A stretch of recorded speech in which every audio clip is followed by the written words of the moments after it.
Perkenalkan, nama saya Abdita Khotijah dengan NIM 23010131200027 dari kelompok keterampilan internet kelompok 1. Saya berperan sebagai marketing. Halo guys, di sini saya Ken Sebastian dengan NIM 005 dari kelas B kelompok 1 KI Peternakan B. Di sini saya berperan sebagai petugas pabrik di bagian penelitian lab. Halo guys, nama aku Nara Fadila dengan NIM 186 dari kelas Peternakan B kelompok 1 KI, bertugas sebagai petugas pabrik peneliti lab. Perkenalkan, nama saya Ahmad Fari Ali dengan NIM 2301123140179 dari kelompok KI 1B. Saya di sini sebagai peternak. Perkenalkan, nama saya Sarsabil Nugrojadi dengan NIM 0268.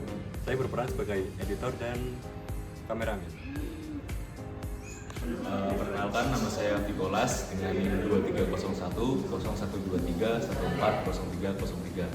Di sini saya berada di kelompok KI kelas B dan saya berperan sebagai marketing. Terima kasih.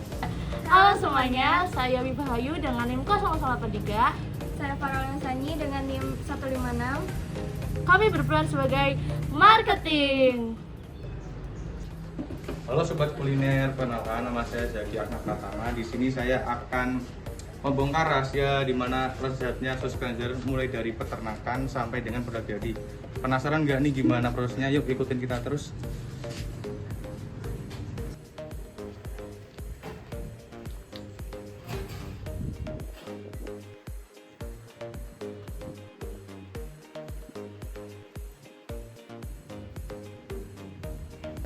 Halo guys, di sini ada peternakan sapinya dan juga ada orang yang di sana. Sekarang aja kita nanya dulu yuk. Permisi mas, izin bertanya. Ini apa peternakan sapi jenis potong ya? Iya, ini potong. Sapi yang dipelihara di sini jenis apa aja ya mas kalau boleh tahu ya? Nah, diperkirakan ini itu sapi-sapi yang dipelihara biasanya itu jenis Brahman. Brahman. Untuk sapi Brahman ini apakah bisa dibuat sosis ya mas? Nah, bisa banget. Sapi-sapi ini tuh emang cocok buat sosis. Kalau boleh tahu bagian-bagian apa yang biasanya dibuat sosis itu? Bagian-bagian dari sapi yang biasa dipakai untuk pembuatan sosis itu mulai dari daging sapi, lemak sapi, dan bagian hati ataupun organ dalam. Ini pertanyaan mas, kalau boleh tahu pola pemelihara sapi di sini gimana ya? Nah, di sini di peternakan ini sapi-sapi tersebut diberikan pakan, obat-obatan, nutrisi, dan pola pemeliharaan yang berkualitas agar daging sapi tersebut menjadi daging yang berkualitas sehingga cocok untuk dipakai menjadi sosis. Nah, mulai dari itu kita pertama sapi dibawa ke tempat pemotongan. Nah, di sana kita melakukan namanya pemotongan secara animal welfare tanpa membuat ternak menjadi tidak sejahtera. Pertama, ternak kita giring ke pemotongan, masukkan ke roller. Nah, dari situ kita potong. Setelah itu sapi kita pilih daging-daging yang dipakai buat sosis. Setelah itu kemudian distribusi dari daging ke pabrik. Oh ya udah, makasih ya mas. Jadi segitu, yuk lanjut ke tempat selanjutnya. Oke, setelah dari peternakan kita masuk ke distribusi pabriknya yuk.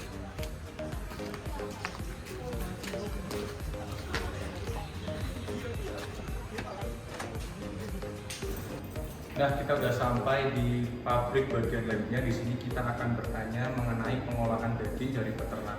Untuk dibuat saus itu gimana aja? Yuk, semuanya. Kak, izin bertanya buat dagingnya yang dibuat saus itu gimana aja di sini bulan? Nah, jadi kan setelah kita mendapatkan daging dari peternak, kita olah daging tersebut ke dalam lab ini untuk kita uji apakah daging tersebut berkualitas untuk dijadikan olahan daging sosis. Untuk menguji kualitas tersebut kita bisa melihat dengan warna, suhu, terus jumlah bakteri yang ada di dalam daging tersebut. Apakah cocok untuk olahan sosis? Terima kasih ya kak buat informasinya. Ya udah sekalian kita ke proses berikutnya. Tadi kan habis dari uji kualitas ya buat pengolahan sos ini. Setelah dari uji kualitas ini, uji apa lagi ya Kak buat pengolahan sos? Oke, jadi setelah kita lakukan uji kualitas, kita akan kan sudah diterima daging dari pengujian pertama dan kita tahu nih bahwa dagingnya berkualitas nih Kak. Selanjutnya kita akan langsung proses penggilingan dagingnya, dimana proses penggilingan daging itu untuk mengubah daging yang sudah diuji dan sudah layak untuk dikonsumsi, kita giling menjadi bentuk yang halus untuk dalam pembuatan sosisnya. Jangan lupa kalau dalam sosis kan ada yang namanya selongsong dari sosis itu. Dari selongsong itu kita bisa pakai sisa-sisa organ dari daging peternakannya seperti usus atau organ lain untuk lapisan dari sosis daging itu. Nah, setelah daging itu telah digiling, telah diproses, kemudian kita masukkan ke dalam pendinginan atau dalam kulkas. Kita masukkan ke dalam kulkas untuk di freezer supaya daging itu bisa tahan lama dan saat belum distribusikan daging bisa lebih awet dan juga lebih layak untuk diberikan kepada distributor atau kepada yang lainnya. Jadi gitu ya Kak? Iya. Oke, segitu aja dulu. Lanjut ke proses berikutnya. Halo, di sini kita udah sampai di pos pengemasan. Selanjutnya kita akan tanya-tanya secara langsung sama orang di sini. Mas, izin bertanya Mas? Ya, silakan. Buat di sini sih, apa pengemasan buat sos cancel itu gimana ya? Jadi dari produk kami, sosis cancel ini kita menggunakan sistem single item, di mana sosis ini bakal kita bungkus satu per satu. Dan untuk pengemasannya sendiri kita menggunakan metode vakum. Tujuan dari metode vakum ini untuk mengurangi kontaminasi dari bakteri dan juga menjaga kualitas dari sosis. Dan untuk desainnya sendiri kita bikin desain yang sedikit menarik, di mana belakang dari sosis cancel ini terlihat transparan. Jadi dari konsumen sendiri bisa tahu apa sosis yang bakal mereka makan. Selain dari pengemasan ini, untuk marketing atau penjualan itu gimana ya? Untuk marketing sama penjualan ini dari tim kami marketing kita punya 3 metode.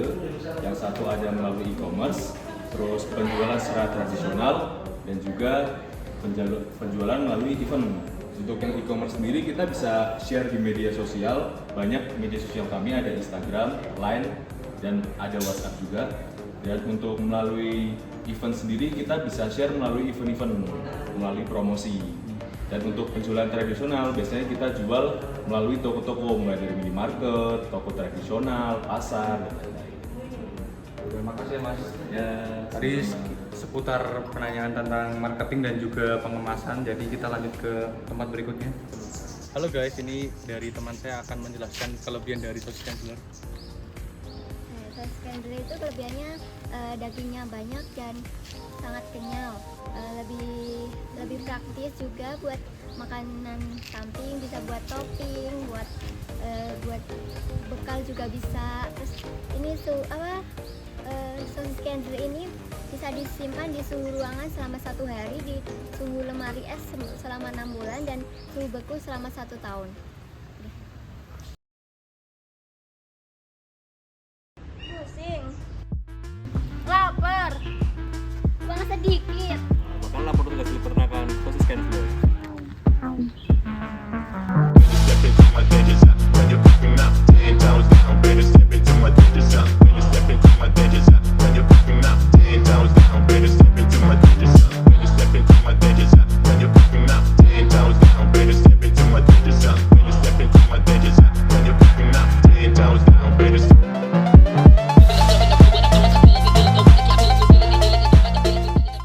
Ya, sudah berakhir sesi jalan-jalan kita hari ini. Terima kasih telah menemani channel Mumet mulai dari perkandangan, pengolahan daging buat sosis, dan pengemasan serta teknik marketing dan edukasi.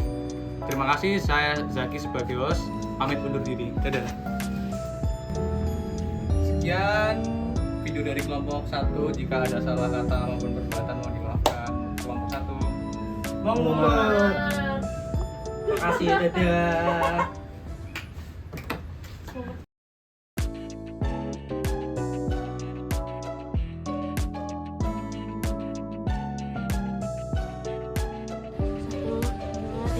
Halo semuanya, saya Mifahayu dengan NIM 0083 dari kelompok 1 keterampilan internet. Oh iya,